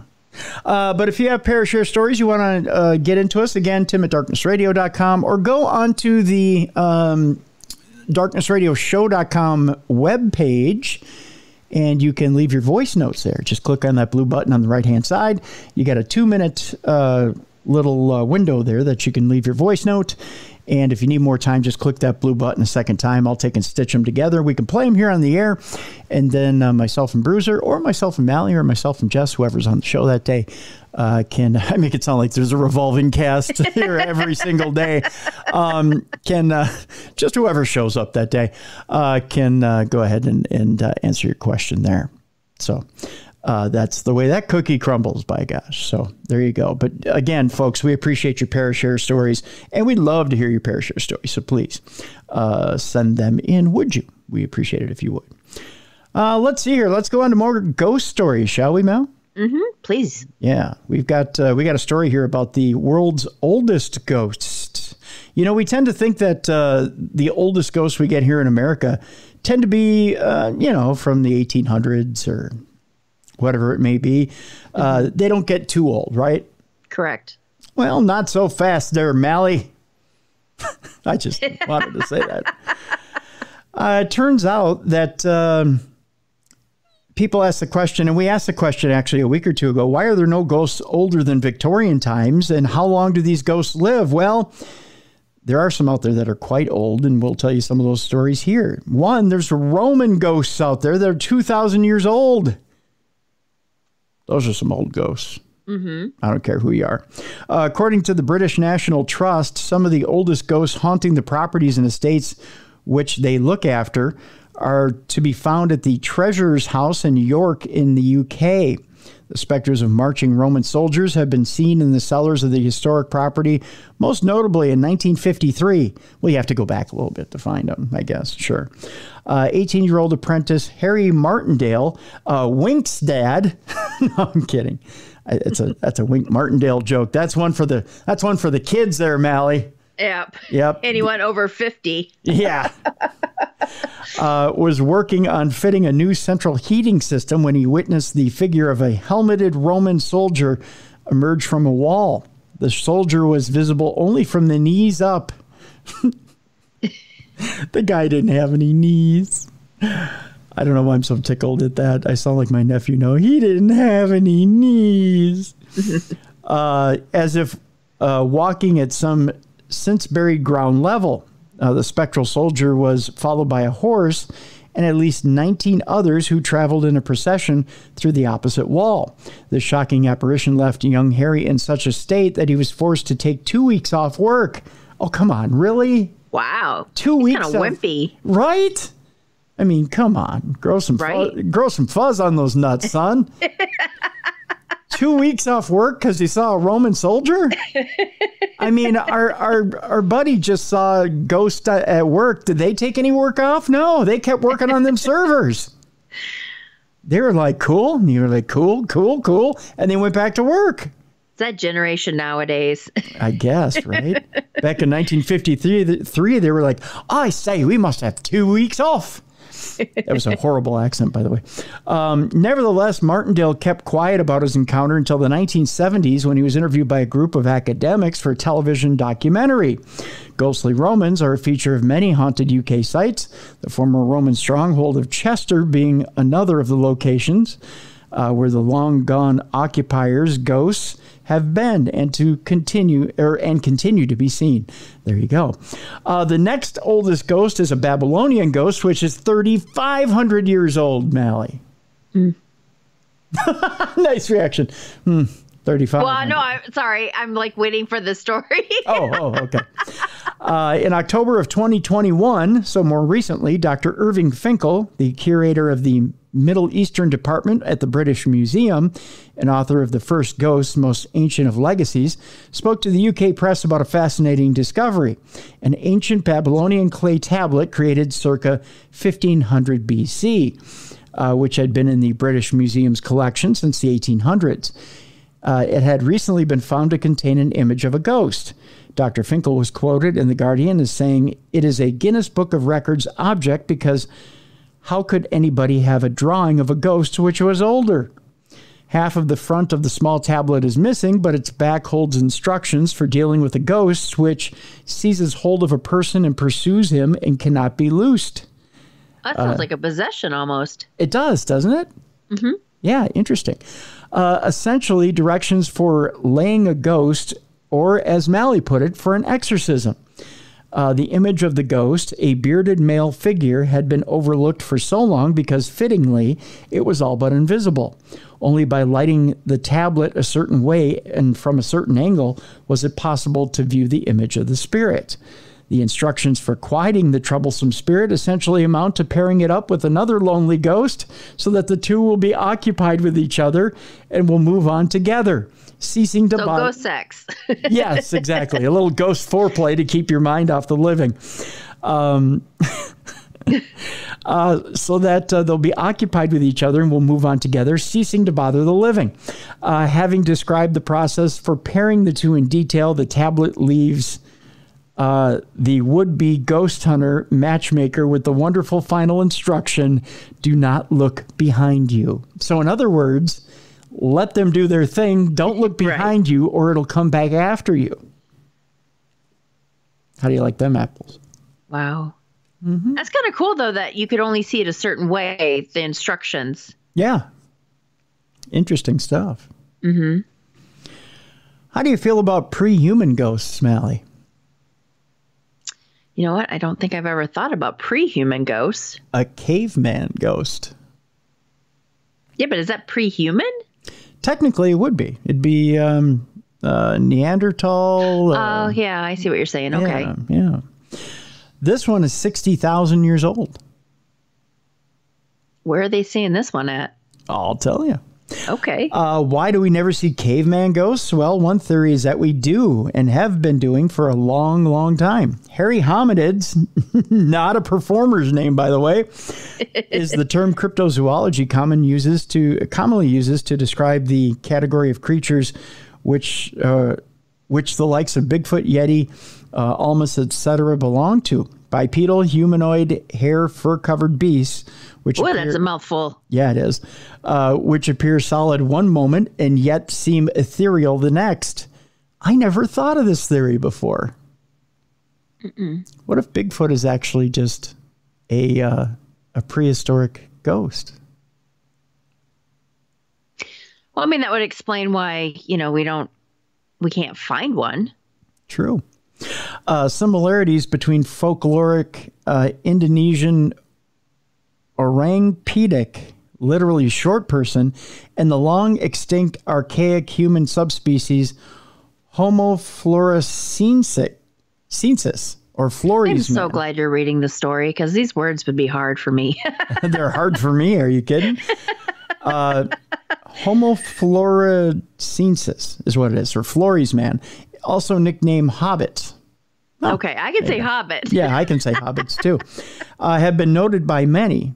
Archaeological evidence of Homo floresiensis, easy for me to say, was discovered in 2003 at Liang Bua on the island of Flores in Indonesia. Partial skeletons of at least 9 individuals have been recovered from the site since then, including one complete skull. The oldest of these remains is believed to date from 60,000 years ago. In Bukit Duabelis,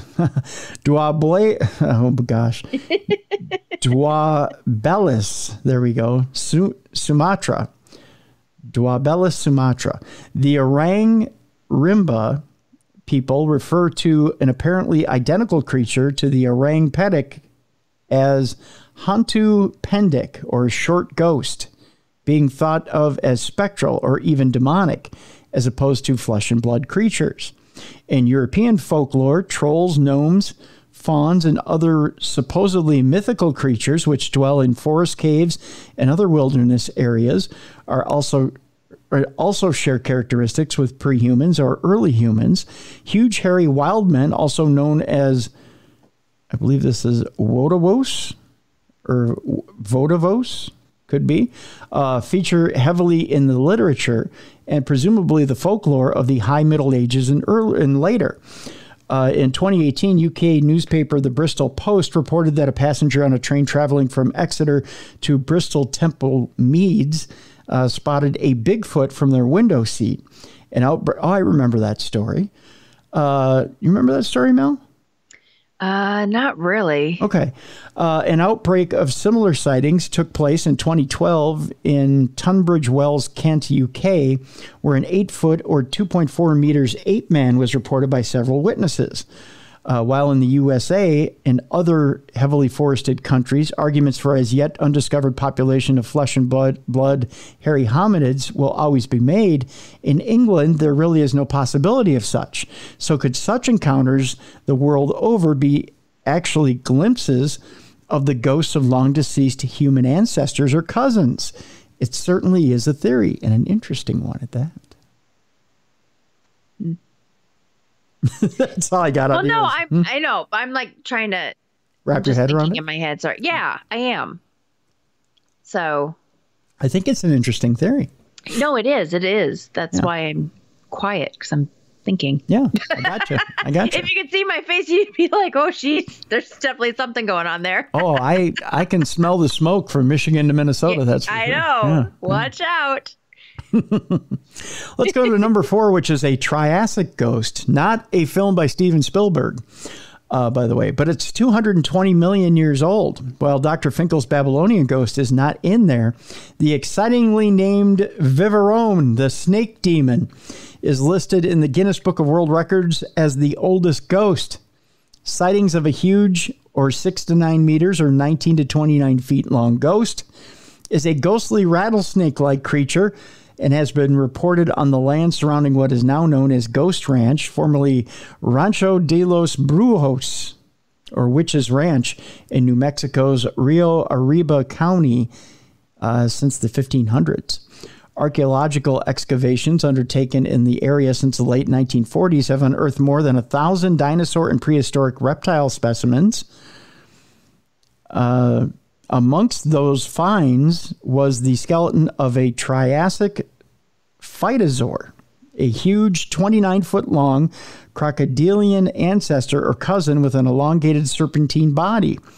Speculation that the ghostly snake creature sighted in the area could be the specter of this prehistoric monster soon led to Viverone, or the snake monster, being claimed as a candidate for the world's oldest ghost. More recently, in 2016, a hugely toothed jawbone fragment was discovered in the area. This was found to belong not to a phytosaur, but to another, and it has to be admitted, even less snake-like crocodilian ancestor or cousin. I believe this is the Rauisuchid.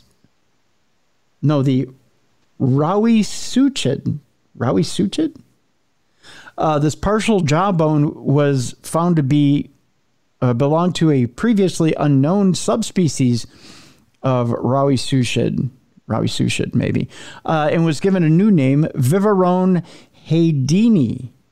Viverone is in reference to the snake ghost. Haydeni is in honor of John Hayden, a hiker who in 2002 discovered the New Mexico quarry from which the fossil was collected. Interesting stuff. Yeah, I have a fear of snakes, so I would probably need those 2 weeks off from work. Yeah, that's when you want to take the vacation. Seeing a snake ghost, yeah. Yeah. You'll be like, pardon me, I'll take that 2 weeks now. I do not like snakes. I just saw the Viverone, and I'm about to shit myself. So we'll take that 2 weeks now. Mm-hmm. Let's do another ghost story, shall we? As long as we're on the ghost story roll here. Paranormal investigator gets an interesting picture of the face of a ghost child in a haunted fort. Now, I know we've talked about it in the past, Mallie. Where do you stand on pictures of ghost children? You mean if I believe them or not, or? Yeah. Do you believe in the whole, is a ghost child really a ghost child, or is it, or like a demon saying that they're, yeah. Okay. I would, I mean, part of me believes that, yes, I mean, you can capture any kind of, ghost with photography. So whether it be, a child or an adult or whatever. But then there is a part of me, which kind of freaks me out when I think about it, is that it could be something, I don't like using the word demonic, but something that doesn't have good intentions, portraying itself as a child, because that way your guard is down. You know what I mean? You're not as freaked out as much as seeing a child ghost as if you would see like, a bloody skinned, figure. Yeah. I tend to be skeptical of the nature of whatever it is you're getting a snap of, if it's a ghost child or something smaller in nature, whether it be a spirit that's trying to play with you or an elemental that's trying to play with you. Oh, that's true. Especially if they're in a fort, which means they're probably in the woods, right? Possibly. Yeah. Or even, it doesn't necessarily have to be quote unquote demonic. An elemental, a sprite, fairy, whatever it may be, could be trying to play with you to get your, as you put it, tug on your heartstrings or get your emotions involved, to try to suck you in further, so that you're trying to follow it along, and then that's when it kind of traps you. Colin Waterman recently photographed something unexpected during a nighttime investigation of Fort Horsted in England. Waterman, who is part of a group of paranormal investigators known as Hunter Tours, had decided to spend the night at the notoriously haunted building with some of his colleagues to look for evidence of the other side. Exploring the pitch-black corridors of the fort using nothing but a torchlight or flashlight, they thought they had heard something shuffling around in the darkness. Grabbing his camera, Waterman took a few photographs but saw nothing untoward at the time. Interestingly, Waterman told Kent Live, "We did a Ouija board session. Yay!" We were calling out to see if there were any spirits in the area, and a little child came through on the board. What does that tell you, Mal? Yeah, I don't think it's a child. Nah, I don't think so either. They spell out the letters. We said, "Are you a little boy?" And it went to yes. He said that he died there when he was a little boy. On examining his photographs afterward, he realized that he may have actually captured the boy on camera. I skipped past the photo and went, hang on a minute. And I zoomed in, lightened it up, and it came up as a little face, he said. I've got a few in the past, but nothing as clear as that. You get the little goose pimples to think that I was actually standing there and that was looking down at us and we didn't see it, he went on to say. But while the shape in the image does look like a young child's face, it's not possible to rule out that it could simply be a case of pareidolia, the brain's natural tendency to see meaningful shapes in abstract patterns. Looking at the picture, I can see where you could say it's pareidolia. It's way off in the distance. Christ. What's wrong? My dog just scared me. We're talking about demonic like children and stuff, and all of a sudden she came up from behind. Really? And touched my arm. Scared me. Sorry. Oh, no. You're fine. I was like so intensely, like I was concentrating on the story you were telling me. No problem. I thought maybe something happened at the house. We should explain to the listeners who haven't listened in a long time. Mallie lives in a haunted house. So the minute she yells Jesus Christ as we're talking about a haunted story, I assume something haunted happened in the house. So, oh my God. My dog just scared the crap out of me. No worries. I did have something freaky happen last week, but anyway, go on. That's okay. So as I'm looking at this picture, now keep in mind, from the perspective, and Mallie and I aren't on camera together right now, so I can't show her, but the perspective of this picture is that you're looking down a long hallway and you barely see a ghostly image, and it's way out of focus, Mal, okay? Mm-hmm. But then they zoom in, it's a picture-in-picture type thing, and when it's way zoomed in, pareidolia can take over and you see a really, really blurry face. So if you really stretch it, you could say, okay, yeah, that's a face. Yeah. But you really got to read into it. You know what photo is kind of unnerving is the one that where they think it's the DeFeo child. Yeah. The Amityville house where it's got the glowing eyes and it's in that doorway. Yep. Oh, that one's creepy. Yeah, that is creepy. Because then it's like, okay, is that the child or is that something, not good?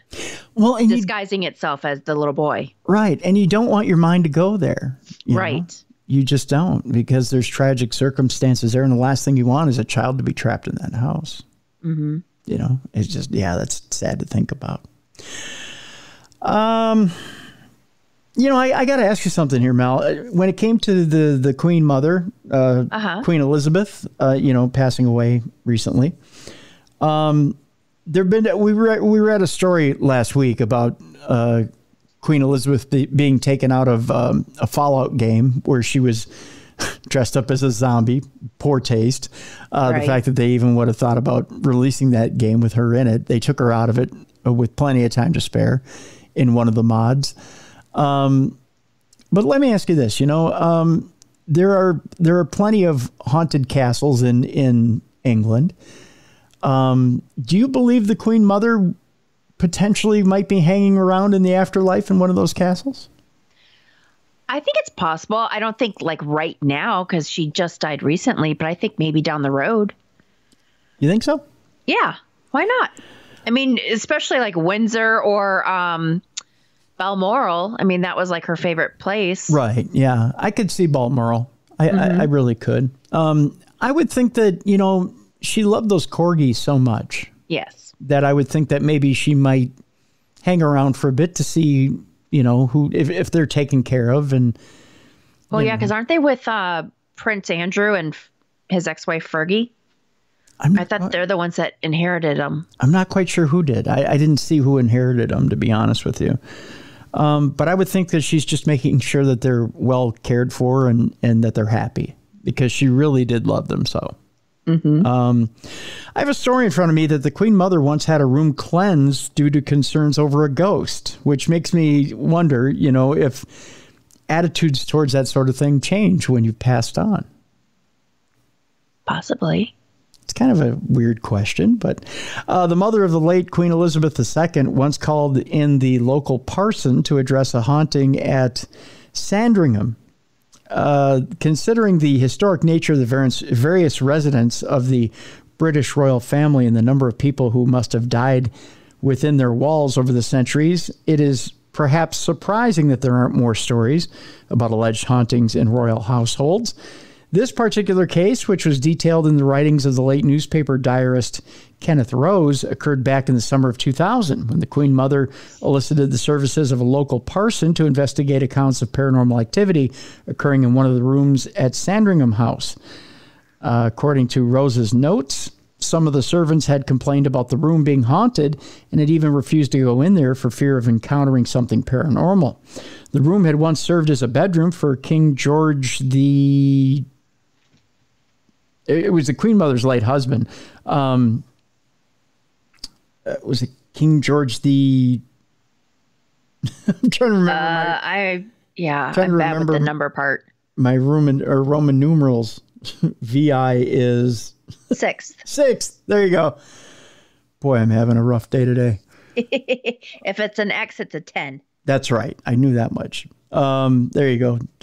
Everybody's going, you idiot. It's just been a long day, folks. Not a lot of sleep on this end.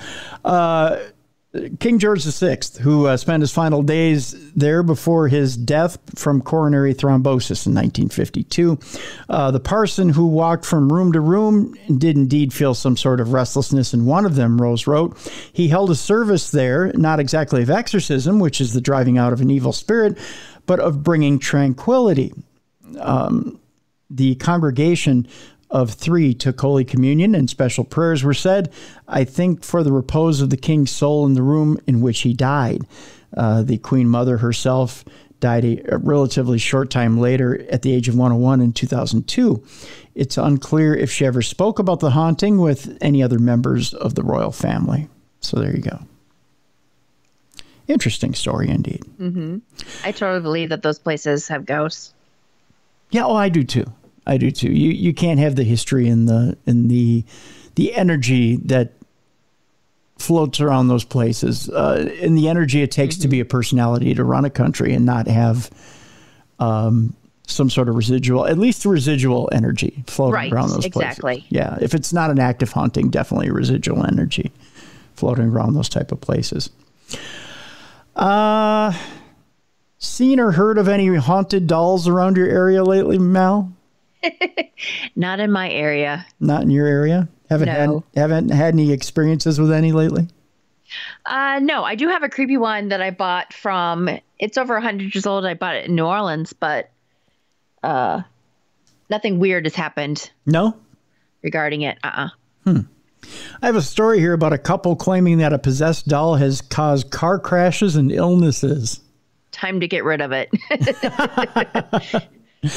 A husband and wife believe that their Annabelle Raggedy Ann doll, isn't it always an Annabelle Raggedy Ann doll? I know, right? Yeah. What is it about that Raggedy Ann doll that people want to think is possessed? Has been the cause of all manner of misfortune. Lee and Lindsay Steer, who own the Museum of Haunted Objects, of course they do, in Rotherham, England, acquired the doll back in 2019 from a donor who believed that it was possessed and caused car accidents. It wasn't long before they started to see for themselves why people were so unnerved by it. I grew up watching all sorts of stuff about aliens and ghosts, so I was always interested in the paranormal rather than frightened by it, said Lindsay. But some of Annabelle's actions scare me. The oddness began shortly after the couple had acquired the doll. Out of the blue, both Lindsay and one of her close friends were struck down by a mystery illness that nobody seemed to be able to explain. I just became really ill for some reason. I was in the hospital for a week, and the doctors to this day still don't know what was wrong, she said. I got horrendous pains in my stomach, and I was being violently sick, and they just couldn't figure out what it was, which was unusual. One of our good friends became very ill as well. He got abscesses in his mouth and all sorts of things. Well, that sounds terrible. It was just very bizarre. Things went from bad to worse when, just as the doll's former owner had foreshadowed, they began to experience a spate of car accident near misses that they also attributed to its influence. Then 2 years later, after it had arrived at their museum, oh, here we go, Mal. A Ouija board session reportedly ended with a table being flipped over for no discernible reason. Why do people try to communicate with haunted dolls with Ouija boards? I know. I feel like the Ouija board's getting a bad rap here. It could be. But why not an EVP session? Exactly. Yeah. Isn't that easier? Yeah. And more immediate?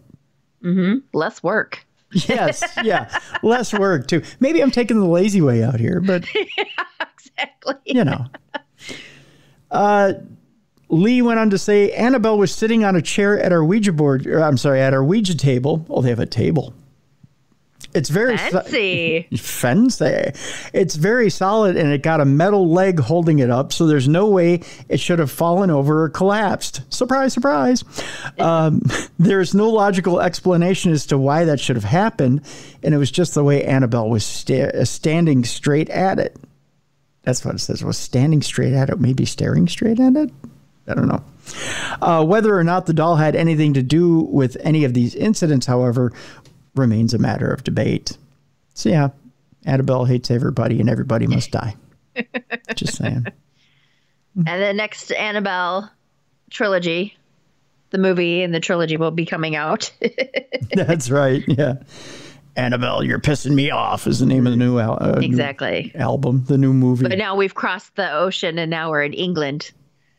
That's right. That's right. 2 more stories today on Supernatural News. Nessie Hunter captures footage of a 10-foot black shape moving in Loch Ness.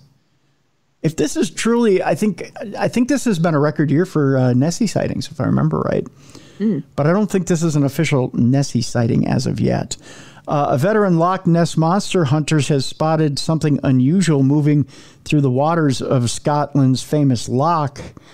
58-year-old, I believe this is Ian. Oh, I can't pronounce his name. Good Lord.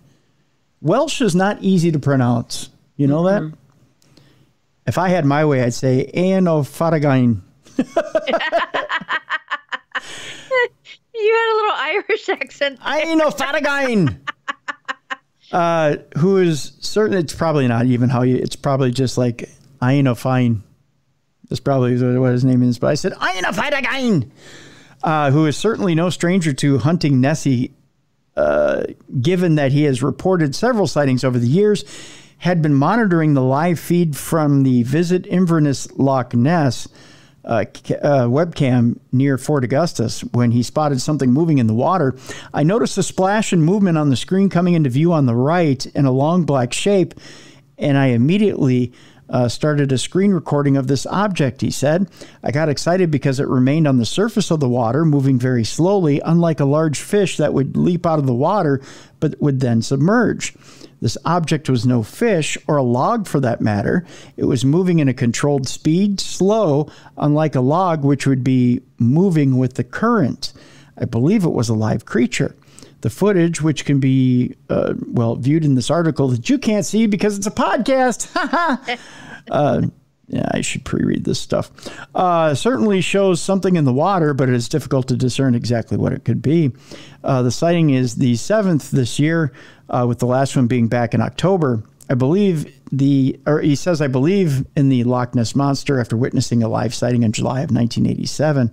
I think my video and photos on Saturday have proven the existence of this monster and brought her from folklore to reality. Well, look at you. Just manifesting the Loch Ness Monster. Look at that. One last story here, Mal. Okie doke. Do you believe we live in reality or an AI simulated reality? I would hope it's just the reality. I suppose I can give you one of these if you want to end the show. Oh, God, Terminator.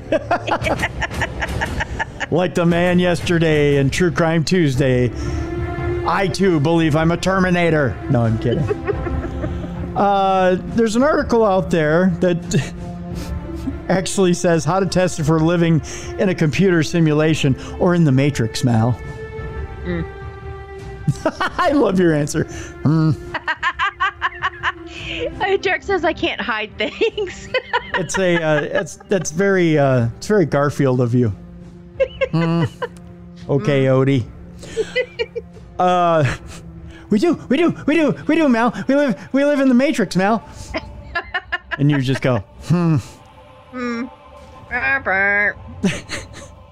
Physicists have long struggled to explain why the universe started out with conditions suitable for life to evolve. Why do the physical laws and constants take the very specific values that allow stars, planets, and ultimately life to develop? The expansive force of the universe, dark energy, for example, is much weaker than the theory suggests it should be, allowing matter to clump together rather than be ripped apart. Why? Because we live in the Matrix, Mal!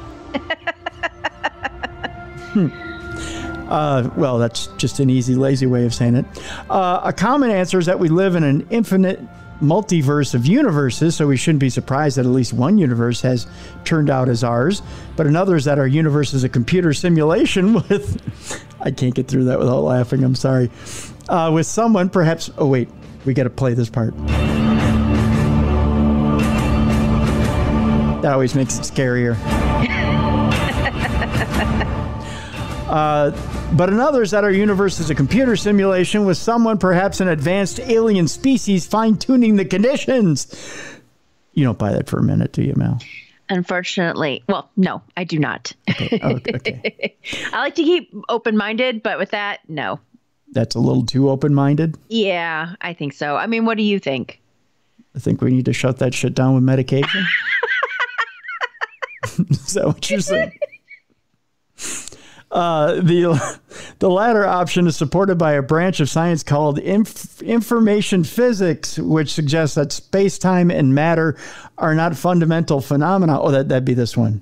Phenomena. Yeah. Instead, the physical reality is fundamentally made up of bits of information from which our experience of space-time emerges. By comparison, temperature emerges from the collective movement of atoms. No single atom fundamentally has temperature. I bet you didn't know that, right, Mallie? Correct. Okay. This leads to the extraordinary possibility that our entire universe might in fact be a computer simulation. I can't keep a straight face while I read that. The idea is not... I'm going to get haters now. I know. I don't... I'm sorry. No. I respect their beliefs. I just don't agree. Right. The idea is not that new. In 1989, the legendary physicist John Archibald Wheeler suggested that the universe is fundamentally mathematical and it can be seen as emerging from information. He coined the famous aphorism, it from bit. Do you know that one? It from bit? It from bit? It from bit. No, I do not know that one. Yeah, I missed that one. I was busy. You were sleeping. Well, in 1989, I was slamming beers. Oh, there we go. Yeah, I was putting them in my cereal. I was having cartoon cocktails. Good old college days. Yeah. Those are good times. In 2003, philosopher Nick Bostrom from Oxford University in the UK formulated his simulation hypothesis. This argues that it is actually highly probable that we live in a simulation. That's because an advanced civilization should reach a point where their technology is so sophisticated that simulations would be indistinguishable from reality, and the participants would not be aware that they were in a simulation. Did I blow your mind yet, Mel? Blown. Physicist Seth Lloyd from the Massachusetts Institute of Technology in the U.S. we know it's in the U.S. I'm reading a British article, by the way, took the simulation hypothesis to the next level by suggesting that the entire universe could be a giant quantum computer. And in 2016, business magnate Elon Musk concluded, I'm going to buy Twitter and run it into the ground. No, he said, we're most likely in a simulation. With your empirical evidence, it says there's some evidence suggesting that our physical reality could be a simulated virtual reality rather than an objective world that exists independently of the observer. Any virtual reality world would be based on information processing. That means everything is ultimately digitized or pixelated down to a minimum size that cannot be subdivided further. In other words, bits, Mallie. Mm-hmm. Right? This appears to mimic our reality according to the theory of quantum mechanics. None of this is turning you on. None of this geek speak, right? Sorry. All right. I'm listening. Oh, I can hear it through the snores. No, I just stop. Oh, that's okay. Which rules the world of atoms and particles. It states that there is a smallest discrete unit of energy, length, and time. Similarly, elementary particles, which make up all the visible matter in the universe, are the smallest units of matter. To put it simply, our world is pixelated, much like those video games you're playing in your mom's basement. I don't know. The laws of physics that govern everything in the universe also resemble computer code lines that a simulation would follow in the execution of the program. Moreover, mathematical equations, numbers, and geometric patterns are present everywhere. The world appears to be entirely mathematical. You may say, well, Tim, where's this all going? I'll tell you where it's all going. It's going to experiments. So if you assume that the universe is indeed a simulation, then what sort of experiments could we deploy from within the simulation to prove it? If you prick yourself, do you not bleed? Or at least go, ooh. That's one of them. Well, is it reasonable to assume that a simulated universe would contain a lot of information bits everywhere around us? That's what the article says. These information bits represent the code itself. Hence, detecting these information bits would prove the simulation hypothesis. The recently proposed mass energy information, or MEI equivalence principle, suggesting mass can be expressed as energy or information or vice versa, states that information bits must have a small mass. This gives us something to search for. In other words, they're saying that there are different experiments that you can run. There are other approaches too. The late physicist John Barrow has argued that a simulation would build up minor computational errors in which the programmer would need to fix in order to keep it going. He suggested we might experience such fixing as contradictory experimental results appearing suddenly, such as the constants of nature changing. So monitoring the value of these constants is another option. The nature of our reality is one of greatest mysteries out there. The more we take the simulation hypothesis seriously, the greater the chances we may one day prove or disprove it. I think there's probably a chance it's been proven already. So, you know, I think maybe it's just somebody stretching to see if we can rile some people up. I always feel dumb when we talk about quantum physics and everything else. I'm just going to be honest. I'm listening, but I'm just like, God, I'm stupid. No. You're not stupid. You're not stupid. I tried to make it as compact as I could, but then my pixelations got off and we got spinning into the wrong direction. No. I don't think we're a computer simulation at all. Okay, good. I'm glad you agree with me. You know why? I think that in just one simple phrase. Okay. Those stupid things we're strapping to our head and playing in the meta universe. The virtual reality. Uh-huh. I mean, we can make virtual reality look pretty good, but we can't do it to the point where it looks absolutely real. That and the fact that if you've seen the movie Black Adam with Dwayne "The Rock" Johnson, they screwed up the CGI midway through it. If you can't make the CGI look good in Black Adam, we're definitely not a computer simulation. So I just made my point. So you don't believe in it because the quality's bad. Yeah, that's why I think. That's just me, though. Yeah. So, yeah, that'll do it for today's show. Mal, yesterday we were talking about it. Paranormalgirl.com is where you can go for all things Mallie Fox. Tell people what you got going on. Well, I'm working on a project, which I can't talk about right now, and I hate it when people say that. But I'm working on that, and I will be dropping some merch later on this week. I've got a new shirt out. It's going to be pretty cool. And yeah, so that's basically it right now. Sounds good. Just doing my Nutella and my cocktail recipes as well, because I love that stuff. Oh yeah, most definitely. And let me tell you, folks, she's downplaying it, but these cocktail recipes she comes up with, amazing. Thank you. And the Nutella recipes, amazing. I I have personally tried both. Yes. So I will vouch for it. So check out paranormalgirl.com for each of those recipes and look for the new shirt coming soon. Yes. Let's see here. On tomorrow's program, we've got Bill Bean, the exorcist. He's got a brand new book out there. A little different than the others he's put out. So we'll explain how and why on tomorrow's show. Bill Bean will be on tomorrow. And we will talk a little. His theories have changed a little bit. Oh, really? Yeah, on good and evil. We'll talk to him a little bit about how and why that happened. So that'll come up on tomorrow's program. Very cool. Yeah. I like him. He's nice. Yes, absolutely. So Bill Bean tomorrow, and much more coming up on tomorrow's program. Mallie, I want to thank you so much for filling in this week for Beer City Bruiser. It was my pleasure. It always is. And folks, just one more reminder again, go to darknessradioshow.com. Be sure to check out Bob Dennis's show. Again, it's a microcast, so it's less than 5 minutes a day. You get your paranormal topic of the day. It's called Urban Legends and Stranger Truths. You can get the rebroadcast or redistribution of it on darknessradioshow.com. You can also go to Swellcast and get it there. You can get the Swellcast app on your listening device there and get it directly, or you can just get it off of darknessradioshow.com on the he's got his own tab right there. Urban Legends, Stranger Truths with Bob Dennis. It's also available on the Darkness Radio app, the Apple app. If you have that app, oh wait, we don't have that up yet. Never mind.